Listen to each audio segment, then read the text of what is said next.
Backstage with the Simple Church Podcast. Close enough. Another See that Monday. magic on the other side. That's right. Y'all repping the FCA. I know. I would have worn mine brand new. Well, we came from the tourney. Had a little golf today. Had a little golf It's a tourney. gift. Excited to be there, support a great organization. And He got golfing the on one Monday from- morning's never a bad He thing. got the one from last year, though.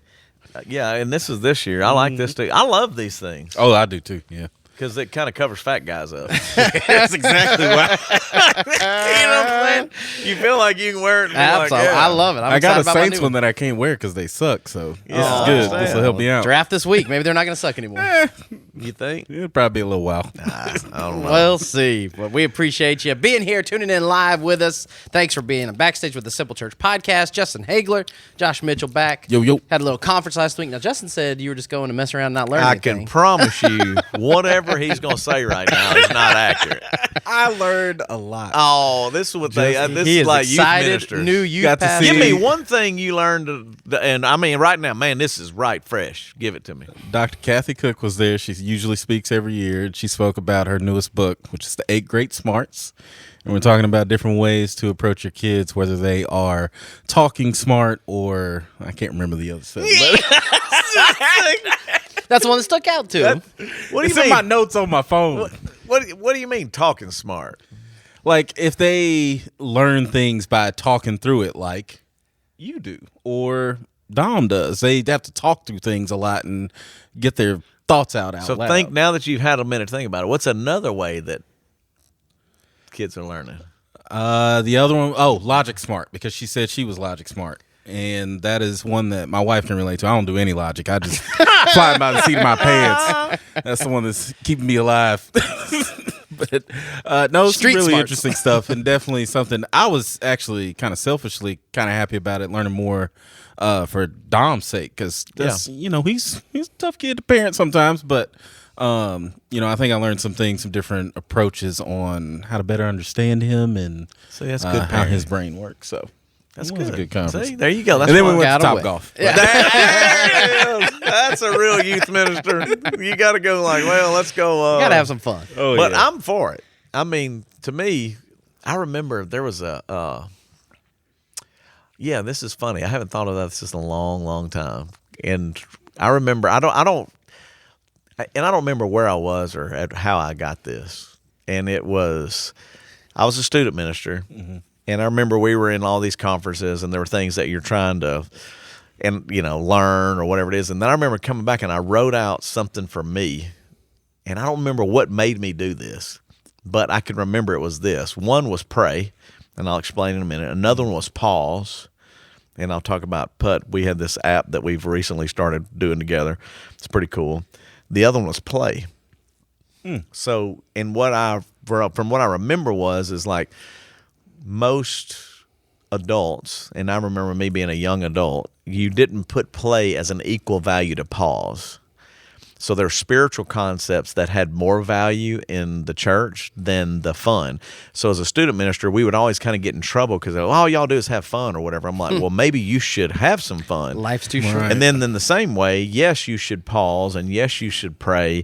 But I remember don't leave out the play because like even today, like there's a spiritual thing that happens when you can go out and enjoy a beautiful day, have the friendship, but just find something you enjoy, and whether that's a pickleball or whether it's golf or playing something else. I mean, whatever it may be.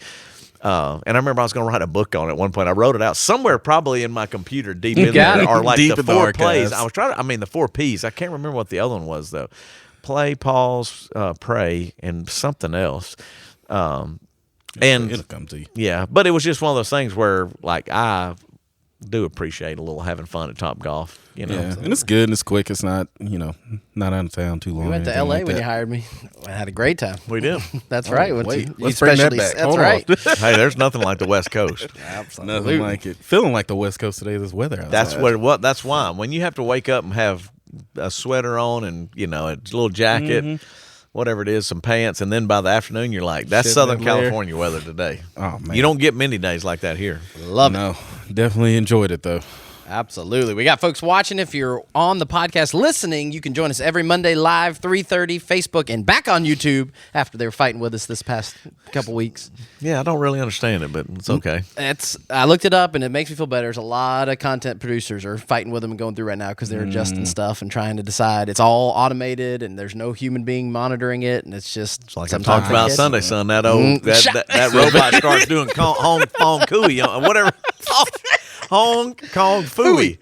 Yeah, when he starts putting that chop on you, you're going to be wishing you wouldn't have been AI up in there. My favorite was the person that was sitting like here, was moving around, and they just didn't know what to do. It was like, dude, that thing, he bagged up. You imagine one of them arms hit you. A robot solid arm? metal. Yeah, it's a little different. I can't handle a 4-year-old arm hitting me. No, Chloe that's hit me what the other day. The that's what I'm Terminator. saying. And you know what's crazy? I did think about this too. Like, this is, how our mind works today. But when we were in the 80s and we were watching Terminator, and then it, was kind of expanding as the show. Remember, they had drones flying through. They were not available then. No, didn't exist. It did not exist, and it's now. Those things were like, remember, and one, he grabs it, and we're like, oh, that don't, and I'm like, no, that's happening Predicting now. the future.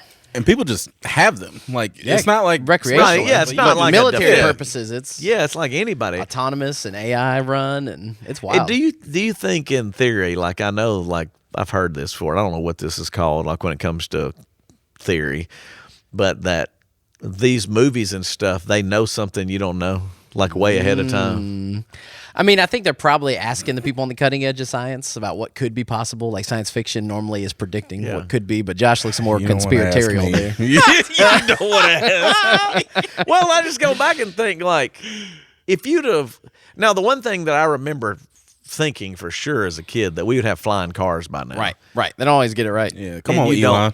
And you don't have a flying car. Nope. No. Now, you're close. Did you see where Uber and all these, big whatever producers are looking at, like, basically like a life-size drone that can fly one or two people and you can use them? Yeah, but like I don't know, taxi. how do you manage the airspace? That's going to be complicated. But that's probably where AI is going to come into play, and How? We all become managing dependent all on it. that.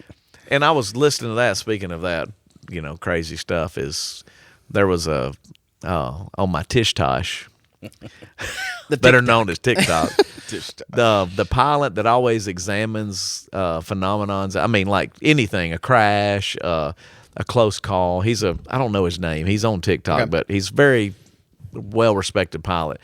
But that they just had recently put out where at 35,000 feet, an airplane hit something that wasn't normal. There's no birds at 35,000 feet. And they were saying that it's like very unusual. They don't know what it was. And I'm sitting there thinking, it's surprising it took this long because there's so many planes up there, But I don't think they still know what it was. And then you get into like space junk. They're saying it's going to be a huge problem in the next couple of years because all the satellites and stuff, they just leave them up there and they crash and just get cluttered, and people are launching more and more, and more people have access to it. All kinds of things. We're not talking about on this podcast, but it is fascinating. Well, I mean, why can't we? No, I'm just kidding. I mean, it's like, well, I'd go back because it was in this week's message. Right. The fear of those things affects a lot of people because knowledge is now more accessible and more. Like I would have never 20 years ago heard of a pilot explaining him running into something up in the air, but now it's like it's everywhere. It's in a feed in your phone or on the news or whatever. And this is kind of crazy. Just a little while ago, the New York Times called me, which is Called you? Yes, that's like right here. And this is just funny. I'm like, why is the New York Times calling me? Well, they saw the tragedy we had and wanted my opinion on the tragedy. I'm like, how did you get my number? I mean, Andrew was like, hey, the New York Times is trying to reach you. And I'm like, for what? That's wow. So, yeah, but I mean, it's so tragic. It was on ABC News last night. It was national news. And so what I'm thinking is these national news sources somehow look at sources and go, hey, maybe this will be. We posted about it last night, so maybe. Yeah, maybe they'll get a feedback, But probably found YouTube social clips of people who talking knows? about it and stuff The like players that. talking about attack drafts and said, that's the guy we need to on that program. Whoever's talking about attack drafts, let that guy get in there and get a. That's the one we need to comment. Oh, and it's just tragic. That's where I go back to. But it creates. And you were fear. on scene? Pretty. I mean, basically not on the family scene, but on the assailant scene, and that was brief. I just was coming in because somebody I know in the neighborhood that we're good friends with called and said, hey, I hear a bunch of gunshots, and I was coming in, so I went ahead and swung by kind of on my way to coming to work and ask all the police officers what was going on because there were conflicting reports, and then called. It was like 6:30. It was right. Yeah, it was early in the morning. So, and then like some of our people who's volunteering set up almost got hit by the chase. I mean, so it's tragic in our community, but that's pretty unusual. I mean, but it goes back into the message. And when you hear all those things, it causes fear. Like, what happens if this happens? And I can't believe. And then if you let that control you, then you can really struggle. Yeah, it definitely made me hug my 3 little kiddos a little tighter yesterday. It was a rough day. Yeah, I mean, and Common Ground's walking through some of that struggle because we've worked with them over the years, and it's in that neighborhood. And just there's no mental illness, and all of that is extremely difficult in today's culture. And it is. There were some warning signs, but you never thought it would be that. You don't know. And that's the problem is like once it crosses that, it's like now it's the aftermath. I was watching some of the city council and Shreveport struggling through all of it. I mean, it's like it just breaks your heart. And unfortunately, I do see a lot, but that for those first responders was the worst thing to possibly see. You have 8 children. That will be a lot of counseling. A lot of people will having to be helped, get them help as they go through because you're not prepared for that. There's no training. No, it's just heartbreaking and extremely difficult. So just definitely be praying for, obviously, the family and the first responders and the community. It's just tough, very, very tough. Absolutely. There you go. So. We appreciate you being here with us today. Again, if you're watching live on Monday afternoon, 3:30, Facebook and YouTube, people like Tina watching by the pool, Scott Whitecotton out gardening, wherever you want to be part of the podcast. How do these people get off and just like, I guess they get up early and work. Maybe. Scott's like he's a hard worker, so he must get off early. I bet so. Early morning. And we expect salsa, Scott, since you're listening I was asking about it yesterday. He said he hadn't even played it yet, so it's going to be a minute. Good. He's probably doing it today. He's probably working on it right now. I don't guess I'm going to get salsa. He makes incredible fresh salsa, has his own garden. That's awesome. But he said he's behind. That's all right. But here we go. The most important person in here, the Vances watching from St. Jude. Come on, let's go. Right here, Will and Elizabeth. Sending out prayers. That's it. So talk a little bit about Will. You said an update yesterday. And Will, thank you for joining us, Elizabeth, for being here with us. These are some amazing people. So first, Elizabeth and John are amazing parents. I mean, having to go through what's going on is challenging, difficult, all understatements. But then Will, obviously, fighting and doing such an awesome job. And now they are all in St. Jude's, and they start the treatment. And John gave me quite a few updates on the reports. I mean, they've got a plan to walk through, and there's no better place to go than St. Jude. St. Jude's just an amazing organization, and very, very good at what they do. So we have all the hope in the world. We're praying and believing great things and thankful that y'all are there. They've got some chemo and radiation, all the things they've got to do leading up to, getting back to I'm sure John's probably coming back. I thought he was staying, so he may be up there for a little bit and then back. But we're praying for y'all. We love y'all. For anybody that has not paid attention, Will got diagnosed with a brain tumor, had a successful surgery. They removed every bit of it, and now he has gone to St. Jude for a continued treatment, and we're believing good things, y'all. Come on, here we go. Yes, we are. That's right, Will. So thank y'all for being a part of it today. We're praying for you. Got ice cream yesterday. Got ice cream yesterday. Everybody got ice. That was a great surprise. Absolutely. I loved it. I did eat one. Everybody loved that. I ate one for you, Will. Did it for Will. Yeah, I did. So all kinds of folks watching YouTube. Looks like it's working great. We got Leslie Smith, Alan's sister, watching over there. And let's see, where's Tony Mundy? Yeah, I know Tony very well. She's a great singer. There you go. And then Terry Seaman looking for the business idea. He said, let's go and start a space junk removal business. Terry, forward thinking. Yeah, I don't know how we're going to get up there, but I'm sure there's a way Somebody to figure it out. If there's anything that I would love to be proud of is I'm the trash man for the space. What are you, man? I'm the garbage man. Janitor to trash janitor. Yeah. There we go. Awesome. And then Stephen Tyers at the golf tournament said, golf tournament to podcast, no days off. No, son, we keep. Matter of fact, I mean, I got to get to the dentist. Speaking of the tires, I eventually got how to get in there and make that happen. So. You'd be sponsored the podcast, Stephen. Let's Yeah, know. Steve, that's it. I'm sure Stephen going in the office today too. I bet. Yeah, well, no, he ain't going in today. Come on, Steve, be honest. Let us know if That's you're right. going When in. your name's on the business now, you can kind of make I'm that coming, easy. though. I got to get over there. I've been saying I need to be there. And Matt Sanders said he's working at the Bank Tech South listening in. So he's Come working on. and There watching. we go. And That's what I'm Scott said talking he about. started at 5 a.m., but he's still at work. So I guess he can just do it while he's working. 5 a.m. Yeah, that's fine. I don't really know how that works, but that's cool. Thanks for being here with us. Yeah, if they got any questions, send in the questions because sometimes it Absolutely. helps if you're thinking of something or you want to ask something, send it in. For sure. So we're still in the No Fear series. Again, you're on hit lately with the videos. The animals in the cars. Just Well, you starts it went off to right. a car safari, and I almost thought about bringing you up, but Angie's been on me to do this car safari thing, and I'm like, after I watch all that, I'm not really Am I interested. not? No. Did you have any way. similar experience? We did Any- not. The giraffes that we did, the only one that we were allowed to get close to were the giraffe. They said, feed the giraffe. They're gentle. And they came up to the window and ate the thing right out of your hand. That So was it. where are these people going that these things are getting in the car? I Because don't I kind of know. want to do it too. This was Glen Rose, Texas. Was great. Highly recommend it. No problem. So you have a bowl of food in your hand. Yep, you carry it with your car, and when you get to the giraffe part, they say stick it out the window, and they'll walk right up to you. There was baby giraffe. There was probably There wasn't 6 any or 8 of them. attack giraffe. No No attack attack giraffes. giraffes. All gentle, kind giraffes. Well, you got to watch Let it. me tell you, no. You're out. I will not be. You're out. Well, you got to admit, it's pretty funny. Oh though. my god! But the guy with the monkey is the one that got me because you came back. Oh, I around. had to do a was so lot of funny. editing. He had a lot I of language bet. in there. that would also you know be what's, me. yeah, what's funny is Debbie Wingard sends me a picture of her and Jen. They've been there somewhere fine. similar, and they got monkeys on their head. And I'm like, I don't know why you'd want to do That's that. the next level. Yeah. You remember we went on the we weren't on that trip, but I think it was John. And when they went to Rwanda, they had the monkeys come up on the porch, right? And they were Oh, scared. no, Bill. I was there. You were there. Okay, tell Yeah, that story. No, that's different level. So it was Bill McConaughey, but they have baboons. Little different than a little friendly monkey on your head. Climbing on you. This thing will rip your face off. But say they ain't They friendly. got- You no. seen that chimpanzee documentary? No, on? what I'm saying Yes. is that little monkey that was on that dude ain't the same as a baboon. A baboon has canine teeth that are about that long. I'm not okay? messing with none of them. So when we're in Rwanda, Ferocious. we're at this beautiful, where we go to the safari, but it's this beautiful hotel. And they said, oh, you got to watch out for the baboons and whatever. And we're like, okay, whatever. But we left the door open to the room, and it was Jessica Bissot and Bill, because it was his daughter. Anyway, they were out there just looking at the sunset, and all of a sudden they hear on the roof like boom, boom, boom, boom, boom, boom, boom, and this baboon jumped on their balcony. Jessica ran in and closed the sliding glass door and left Bill on the balcony with that baboon.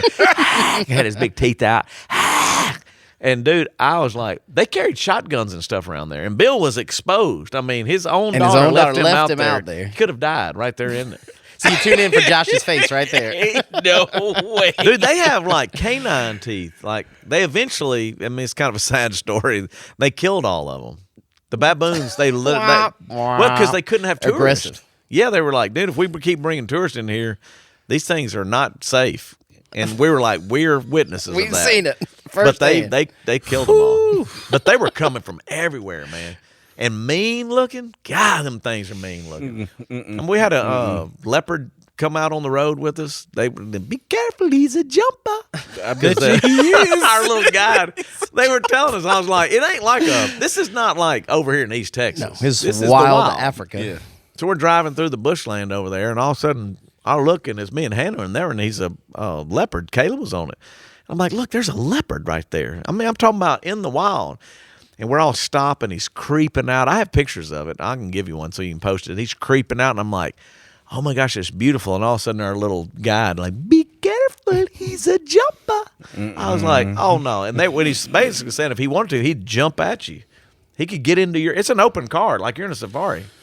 I'm like, no, cuz I'm not good down with that. Number one might not be the place for me. But elephants, seen them live. I mean, we had an elephant almost turn our van over once. They don't like a young juvenile elephant is rebellious, so that's a little bit of a weird thing. But like if you're pulling up, they kind of territorial. Old ones are like, man, it's cool, do what you're gonna do. But he was gonna try to intimidate us, flapping his ears, and everybody screaming in the van, you know. So I was like, man, this is fun, you know. In theory. But it's not. That's like real safari. And once again, our audience, not a lot of theological questions. Everybody's got an animal story here. So they're excited and fired up about this. That's why we're here. We're here to go behind the scenes. I'm telling you stories I don't get to on the stage. That's right. You're telling us stories. So James Walker said, I'm retired so I can listen to the podcast, and I had a camel incident at the one south of Tyler. So watch out for camels. See? Camel incident. See, this is what I'm saying. Camels? Caitlin said in Monroe you can go and hold sloths. There's a one in Monroe. They got some Don't long they have fingernails. The claws? Nope. Yeah. Absolutely. Well, Kathy- let that. But I think I can see him coming. If he starts to put a right swing Not on worried about it. I think it's going to be in slow mo. I'm going to be get moving him. like I'm Brad not worried about him. Absolutely. Yeah. Tony said there's a Jefferson one that's amazing you can drive through. Kathy said she went to Busy Bee Car Safari in Jefferson. Apparently they're everywhere. Well, Yeah. we used to- But which one's the one where they're going to get in the car with you? You want that or not want I that? kind of want it now All right. that I've seen it, but Angie's been after me, so I'm just kind of, I want to know. I want to talk about it. There you go. So let us know in the comments. Thanks for tuning in. Dennis Miller from Honduras tuned in, said blessings. Buenas tardes, amigo. Glad you're here, family. And so all over the world, international podcast. So let's go back to fear then. All right. Since we're talking about Good fear, and transition. Dennis got in here. One of the biggest fears that I hear people talk about is mission trips. And the things that probably have changed my life the most is mission trips. So like Dennis's trips, going to Honduras, drilling water wells.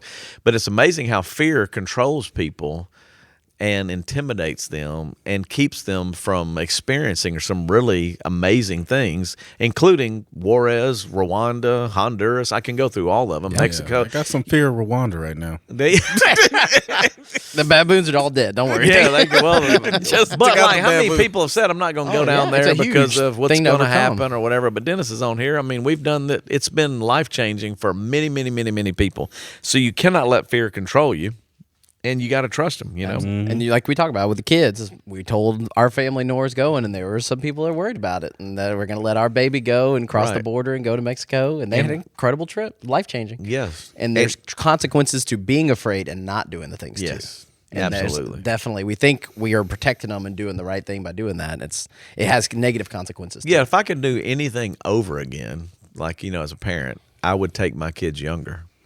But they were young already. I mean, elementary. Like or early middle school.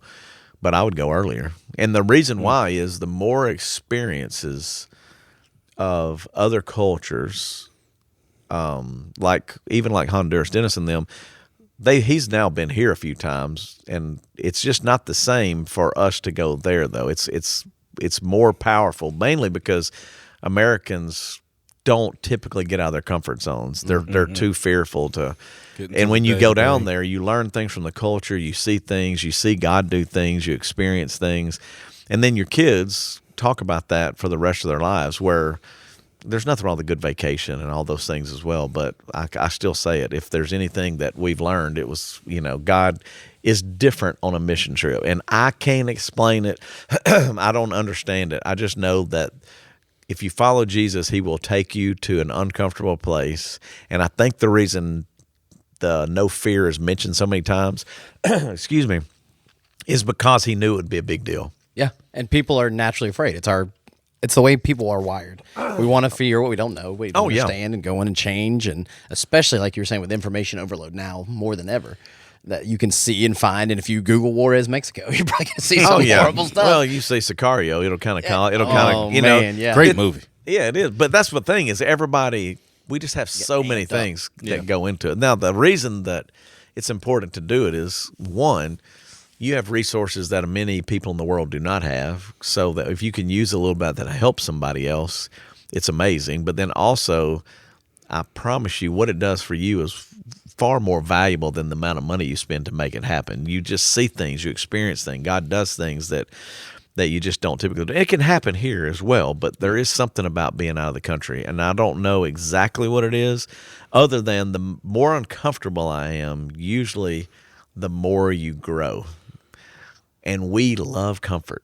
From recliners to air conditioning to cars. And every year it gets harder to be less comfortable. Yes. And then if you think your kids are no different. So right now you don't want to, how many times do they watch a movie because you don't want them to like be distracted or make a mess or whatever. You're like, keep them comfortable. Oh my gosh, I need to get it, whatever. And then it's like, it's just human nature, but it's a big deal to be figuring out ways to push them or stretch them a little bit on that, which is not easy to do because we don't usually typically like ourselves. Yep. Yeah. I do think some of that change comes from, it's similar to that when we go to camps. Mm-hmm. And I think it's just getting out of your normal day-to-day. Yeah. And you are here to do whatever you're set out to do, whether that be a mission trip or a camp. Like you have your itinerary is already scheduled for that day, whether that be going out and building a water well, or when you're at camp, you have all the programming that comes with that. And it really allows you to lock in on what you're doing. You get out here and you get in your day-to-day. You got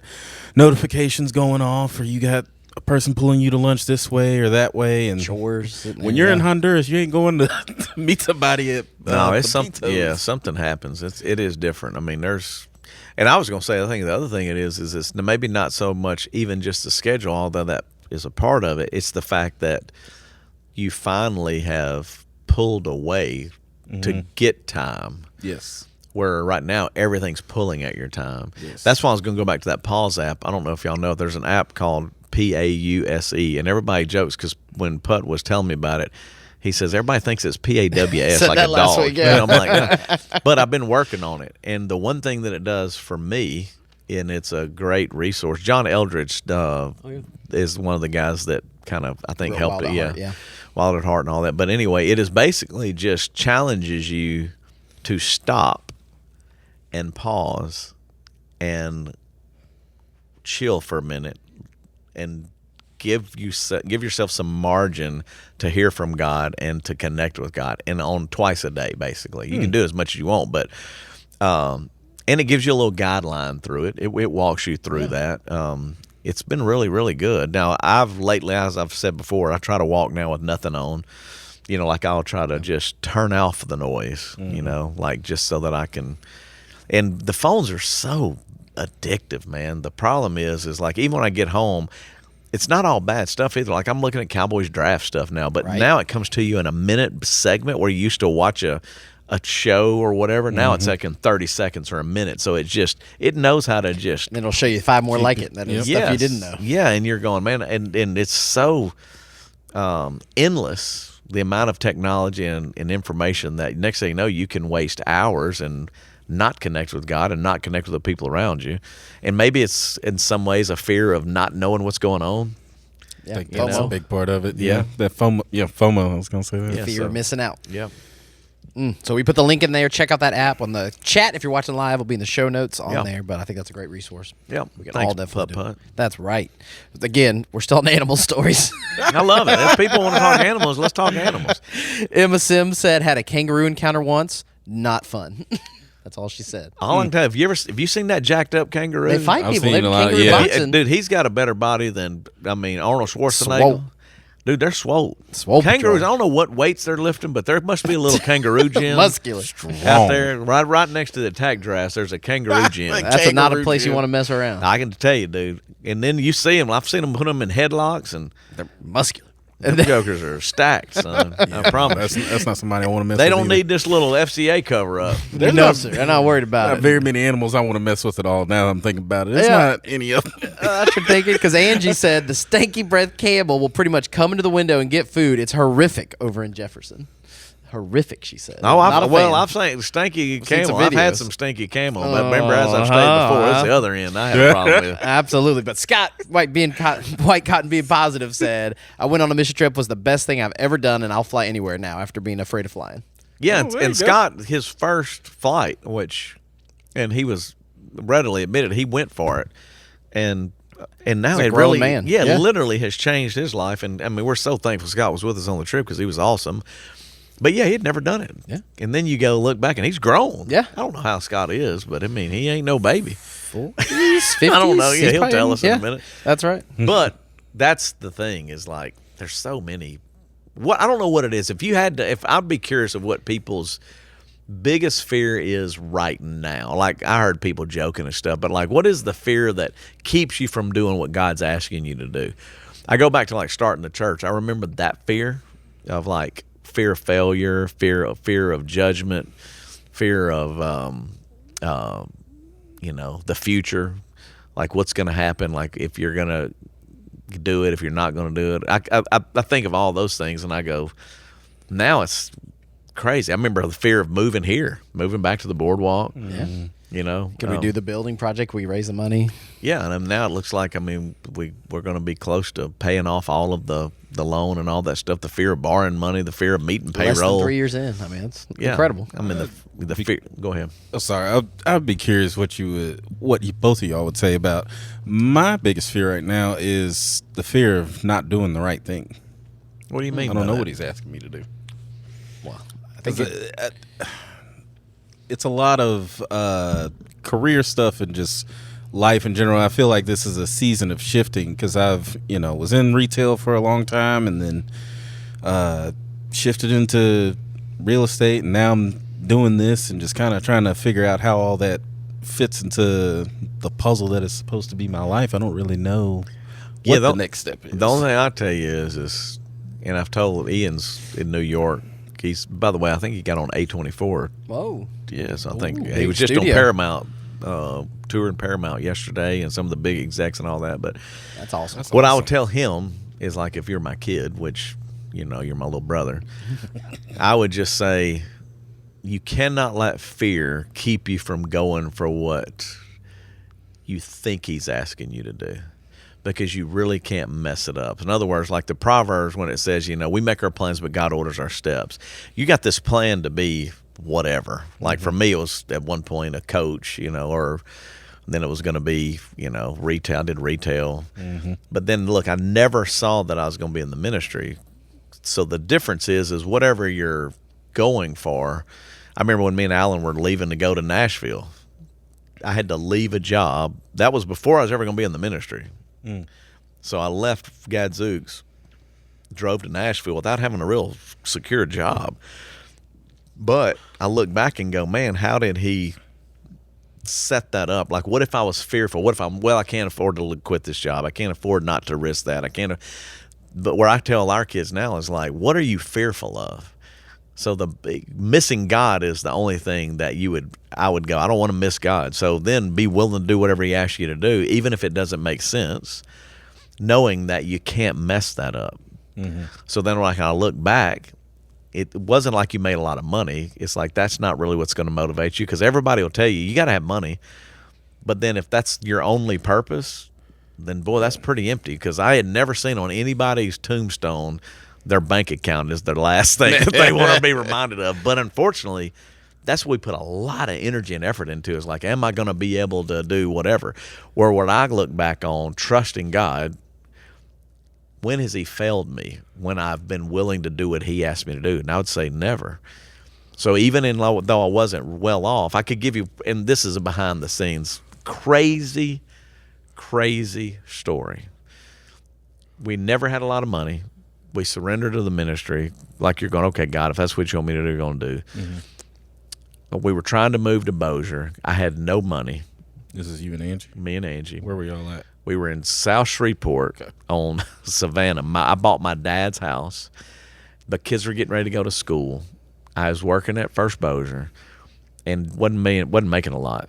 And I remember going, man, God, I really need to get to where my brother is. My brother had worked for Eckerd, so he had more money. Because, like, when you're young, you want more money. I need a bigger house. I need a nicer car. I need...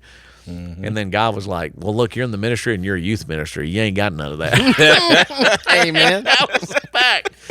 And I remember Angie was like, I'm good as long as you're happy. And because we could have had Angie working to make more money, but we were like, man, we're good. But then the kids and schools were the big deal. And this is where I go back to trusting God. Like, and I told my kids this, even like when this chest thing came up and there was a spot on my chest, I was like, let me just go back and rewind the tape. I went looking for a house, couldn't find a house. We found one in Stockwell, had a for sale by owner sign. The guy's name, in case anybody ever hears this guy's name or you know him, this guy was used by God in my life, and I'd never met the guy. His name is Bo Barganier. I walk up to the front door of the house. It's for sale by owner, 6002 Brayburn Court. Knock on the door. I said, hey, man, I see you got your house for sale by owner. And he was just like, yep. walk in the front door, there's nothing in the house. He has a lawn chair and a TV. And I said, what's going on? And he was like, well, we were going to do it. My relationship didn't work out, and we're not going to move into this house. And I was like, man, I just don't think I can afford it. But this would be my wife's dream house, I think, because it's a nice house. What's going on is really pretty much brand new. Yeah. And he goes, I think you can afford it. And I was like, you don't even know how much money I'm making, man. You don't have any idea what you're talking about. And then I go, well, I think my wife would really like it. And he goes, well, why don't you show her? And then if this is where y'all really want to be, I'll make sure you get in this house. That's a weird thing to say. Yeah. It is. Okay. So you're a real estate agent. That's not a common story. And this is not a usual this is for sale by owner. Okay. So anyway, so I leave. Okay. I go get her. I bring her back over there. And then Angie's like, oh my God, this is amazing. And like, I don't think we can afford it, but like, this is really, really a nice house and yada, yada, yada. And I was like, okay, whatever. And I was like, well, the other God part of the story is I sold my house by owner in South Shreveport to an elderly lady. And so I had a little bit of money to put down. That's all I had. I didn't have anything else but a little bit of money to put down. And so I go back in, and he was like, he goes, well, does she like it? And I'm like, yeah. He was in the oil field, by the way. And he goes, well, I got a contract right here. Well, let's make the contract. And I was like, man, I don't know that I can afford this house. And he was like, I told you, you're going to be able to afford the house or whatever. And he goes, how much money you had to put down or whatever? And I don't remember what it was, but whatever it was, $20,000, something, I don't know, because we had sold the house and we were living with me until we could do it. So I was like, he writes in what it is. Say, okay, great, whatever. And it goes down, and he goes, okay, I'll see you at closing on whatever date or what's going on. I was like, I don't think the numbers add up. He goes, I think it'll all work out. So anyway, we go to closing, and God is my witness. He paid all the difference. And he looked at me, didn't know me from anything. And he looked at me and he said, God wanted you to have this house, and I wasn't going to stop him from doing it. And I think it was built for a family like yours, and congratulations, man. And I pray that y'all have a great life together. And I've never seen or talked to that guy again. I've never heard you tell that story. And that is that's how we got in Braeburn Court. And Angie will cry. Like, if she's here, she'd be crying. That's because incredible. It was a God moment of like, I got you. You're doing the right thing. Mm-hmm. Like, so the problem is we want control. Yes, I would, and control. You really don't ever have control. You think you have control. There's a sense of control, but like, you're one diagnosis from no control. The Vance is a good example. I mean, I'm a good example of, like, everything is good, and then all of a sudden I literally sit there in the car and they're going, hey, you've got a mass in the middle of your chest, going, well, what am I going to do?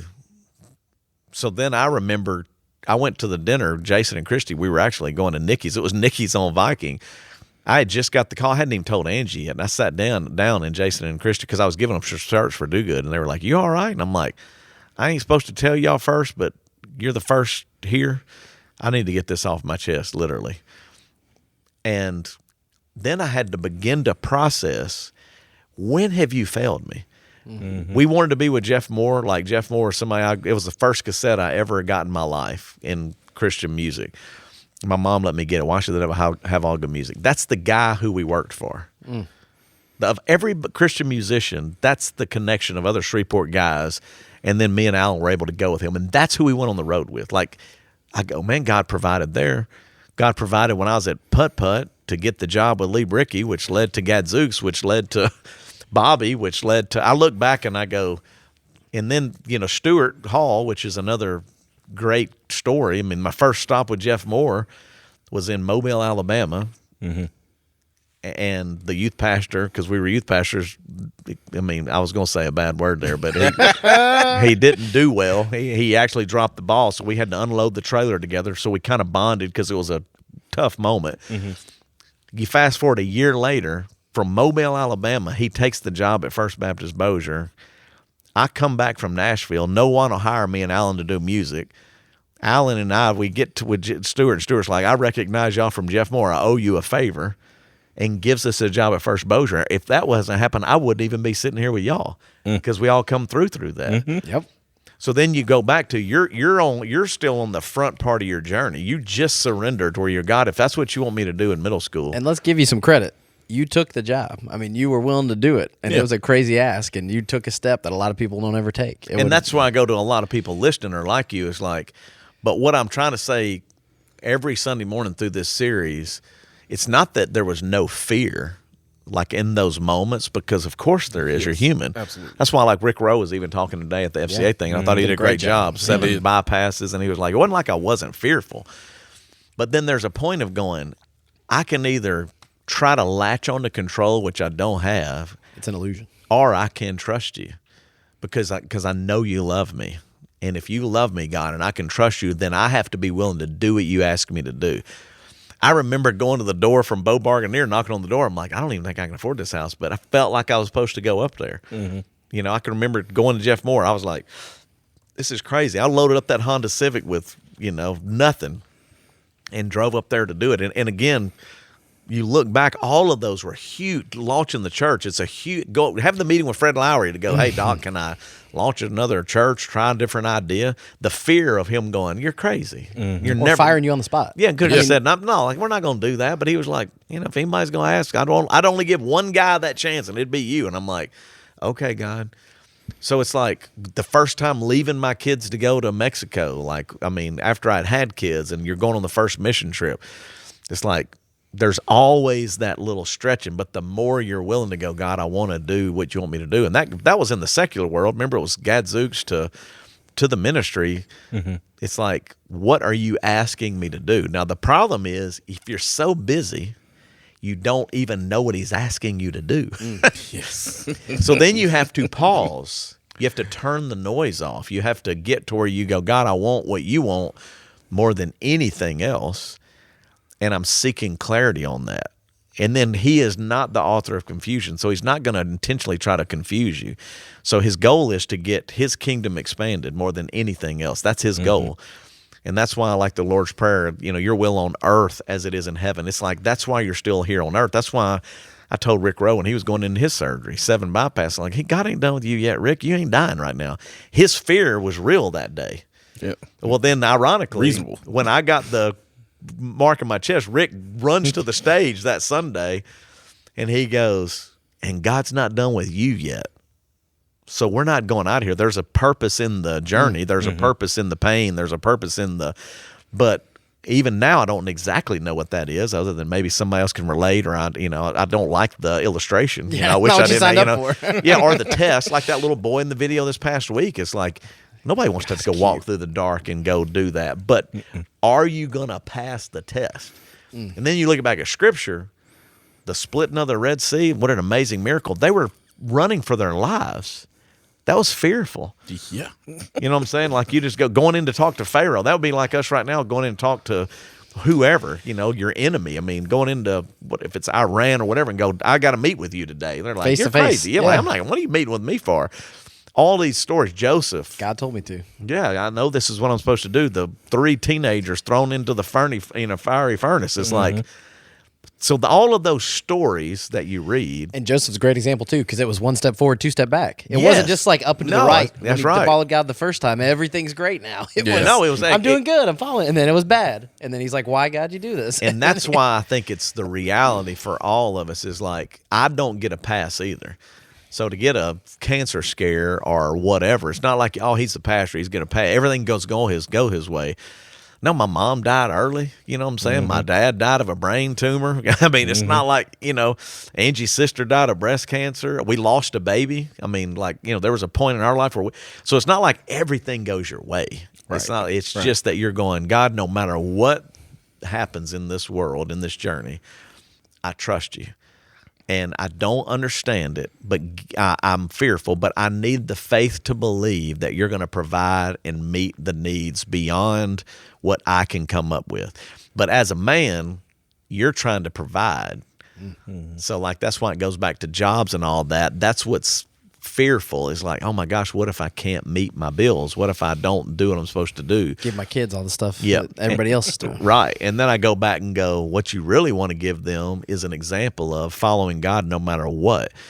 So then when Ian now is going to New York, I love hearing him say, I just want to honor God. It's cool that I'm on A24 or Paramount or whatever this last TV show is, but it's like, he's also eating ramen noodles, sleeping on the floor. You know what I'm saying? It's like those are some, and probably doing it with a smile though. Yeah, well, He's and that, always right, smiling. because it's like, hey, this is my chance. He's And am going I for going to it. let fear keep me from going there or trying the next thing? Or, but one day your kids look at you on all that. Not only just what the church does, but then like, we always joke about it. Like if I was dead and gone tomorrow, somebody's going to take my place. I know that sounds horrific and everybody's like, oh my God, no one ever could. And you're like, and that's kind, but the truth is if they would, and it would continue on, and it may be different, but God's kingdom is going to advance regardless of who's there. Right.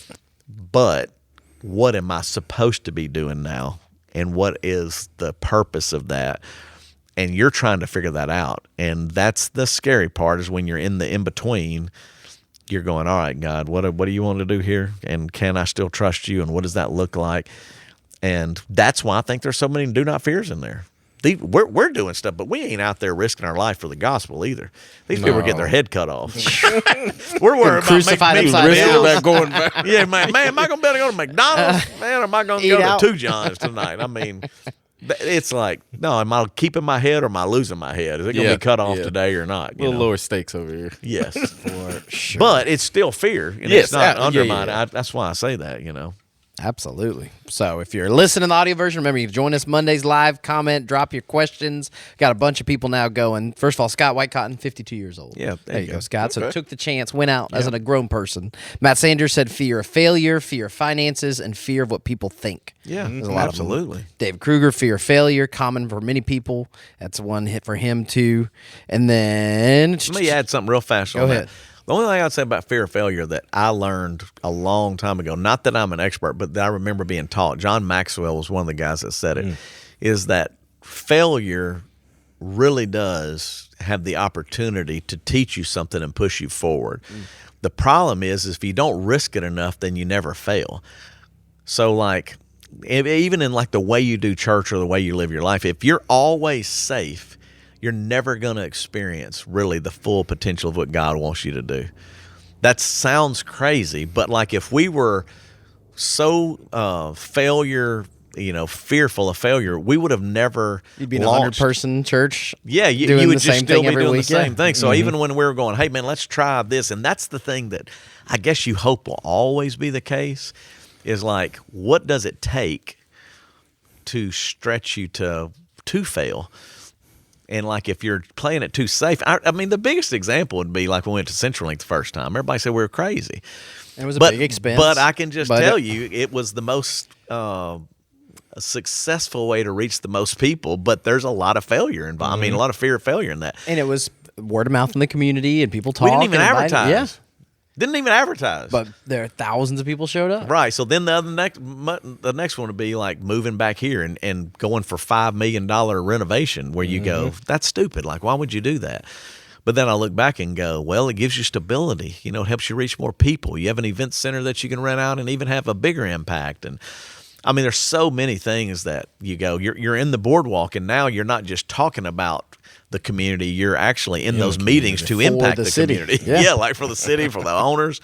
And you want all that to be better. And if I wasn't invested here, and if we weren't invested here, I don't think I'm fighting for pickler as hard. You know what I'm saying? Or for whatever the next thing is for our community. You're kind of going, we're good. We don't need all that. Well, those are things that you don't know at the time. And like you're from here, and you raise kids Yeah, here, and and- you're yeah, for the yep. community. You want to be here in long term and thinking about it. And like Gingerbread House, Bossier Press Tribune yeah. wrote a story about it. It was Yeah. really sweet and a good write up of this is what we wanted to do. This was the dream when we Yep. talked about the event center, that we would have people have a place to come that's nice, that's Yep. plenty of space, that we would accommodate. We wouldn't just tell people no and grow up in church. and You a can't lot of do it. nonprofits are able to benefit from Yeah. that. I mean, there's a lot, whether it's school board or firefighters or Gingerbread House, or obviously we want you to rent it for your your wedding, so you can do that too. We'll That's charge right, you a it's little a bit. point. But it enables you to be able to help more people to give Fund back. the mission, yeah.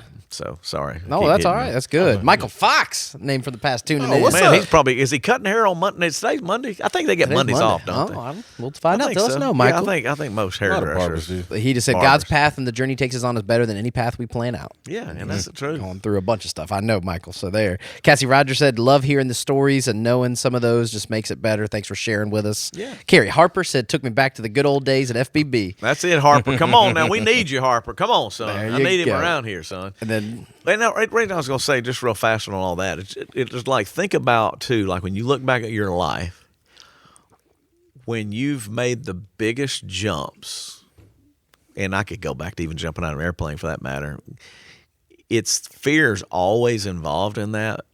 But then you look back and go, what an experience that was. The one that comes first to mind is going back to a mission trip. And this is where I'm challenging everybody who is listening. I'm just telling you, this is for all of us. If your goal in life is to be more comfortable, you're going to miss what God is asking of you, because God is never in the comfortable. He's just not. So like I remember when we went to Guatemala to do a baseball clinic. We took all these college athletes. This is in the last few years. And then they were like, hey man, we can hike this volcano and we can roast marshmallows up there. And you know, the younger you are, the less fear you have. Go back to when you were young. You're like, hey man, what can happen, right? Your brain's not fully invincible. developed. Let's roll with it. That's fine. My fat old guy self was like, what are we gonna do? And then I looked back and I was like, let's go for it. And it was the most incredible experience. I remember the sun setting, and I remember looking at this and going, what if you decided not to come, to not risk it, to not go up on the hike? And every one of us, there was a bond also that happened with the group, because you experience something together that you don't get on your couch. You don't get listening on the podcast or watching a sermon in the pews. It's like, the Christian life was never designed to be sitting in a church somewhere. And somehow you've sanitized it and tried to make it so safe. That's why, like the chaplain for me, it pushes me out there. There is fear involved in that. There is a challenge of the insecurity or the what am I walking into or whatever. But everybody has to find that for themselves. Like you got to go, okay, God. And for some people, it's just coming to church. I know a person who will remain anonymous. They had such a bad experience, they could not risk coming back to church in their mind. And I was like, no, I hear you, but I think you're going to be okay. Just try it. Well, now she hasn't missed in the last 3 or 4 weeks. amazing. Yeah. She overcame her fear, and she sits in here, and I'm so proud of her. I'm like, man, like what an awesome, awesome step to see her trust God enough to go, you know what, I'm going to risk it again. And that risk comes with exactly that, some risk. But then, like, what a blessing, because then she's an encouragement to other people. We laugh. I saw her Sunday laughing and hugging other people, and I'm thinking, like, how cool is this? Others is serving. Like, I can't serve. Like, I'm not going to, like, what do you want me to do? We had a packed room volunteer. Yeah, People come back from volunteers this Easter. week, and I Yeah. see people in there going, man, I'll risk it again. I'll try this. But when I look back at my life, those steps, it's like that's what made my life. And if you keep just chilling, man, I'm going to get comfortable and set back, and you're not going to risk Go it. to the lake. Skip. You know, then the truth is you really will, I think you'll miss really a lot of the fun and the adventure of following Jesus. And the best I can tell when I look at the New Testament, you know, it was never comfortable. It was always risky. And man, that's when you got life to the fullest, They though. reap the reward. Yeah, then you go like, man, that was crazy what we saw. And I go back to senior trips with Bobby and all these other things. I think about when we were trying things and going for things. The first time we ever did a mission trip inside the country with Stuart and all that, we went into public schools. You talk about risky and fearful. And I remember like a Matt Thompson, for example, that got up and was willing to speak in front of all these students. The fear that was involved in that, but then at the same time, what God did in his life, and we all got to experience to see that journey and that growth. I go back and go like, but that's the problem. If you don't have any of those stories right now, it's time to start risking it. It's time to not let fear control your life. To go, what do you want me to do? Fear of getting married, the fear of, just go back to, I remember will Angie say yes? And I'm like, man, what you got to lose, dude? I mean, like it, and thank God she said yes, and you overcame your fear. And our first really connection was on a mission trip. And I remember the fear of going, man, she's beautiful, but I don't think she'll be my translator. But I got to go pursue that ask. And then I went up and asked her, and she was like, yeah, I'll translate for you. And I remember going, oh my gosh, like that fear almost kept me from that, which would have kept me from my wife and my kids and my future. The whole thing, so what I'm saying is I don't know what God's asking of you, but trust him. He loves you. Just do what he's asking you to do. Take a step. That's right. Absolutely. That's great. I think we're about an hour already. Man, that's it, son. That's flies by. It's a good episode. You go and check in the message from last week. If you missed it, you can always go back, watch them on demand. You can check them out on the Simple Church app. Back on YouTube now. Hopefully we stay there for a while. Yeah, we'll see. That's right. We're 1 week at a time on that. But thanks for tuning in live. Thanks for joining us. We miss Jordan. He'll be back next week. That's fine. He's probably out there. He's out there risking it. He's out there pursuing it. Yeah. For the biscuit. That's it. Trying to make memories. Where'd he go? Disney? Yeah. Oh, After you told him to go on a mission trip last week, he didn't listen. Yeah. He's on a mission trip. I can promise you that it cost him too. For sure. Say it's a mission, all right, trying to get through Disney. Oh man, I remember though. Oh, I remember when that was the pressure though, because I wanted our kids to experience it too. Like when we were thinking about going, and then I remember going down there, and I'm glad we did. You know, because you can look back and know that. But the funniest thing ever on that. Is, and it's, we did something on it. I came back and I asked Ian, what do you remember? And he goes, we posted this video. He goes, I don't even remember anything. I was like, I spent all that money and you don't remember anything? Not really, Dad. I was like, perfect. Then I go back, and if you ask him if he remembers Mexico, he'll tell you exactly that. He'll remember the kid's name. He'll remember this. I don't think my sister remembers when we went to Disney either. I'm like, how do you not remember? I mean, I've risked life and limb to get you here, right? Worked so hard. I've worked so hard. Thousands of dollars. And it's like, I don't even remember. Planning and all that. Oh, and you got to buy everything. He wanted a lightsaber. You remember the lightsaber that was $900 or whatever it was? Give me that lightsaber back. I mean, it's so funny. So funny. Well, Jordan, we hope you had a good time. Yeah. That's right. Thanks for joining us. Thanks for watching today. We'd love to see you live on Mondays, 3:30, Facebook and YouTube. And then check it out if you're listening to the audio version every Tuesday podcast. That's it, son. Going to the doctor Come on now. Say a prayer for me. All right? Say a prayer. Come on now. Absolutely. And then we'll be back Sunday with another message, son. It's going to be good. Another No Fear. That's it. Peace. Peace.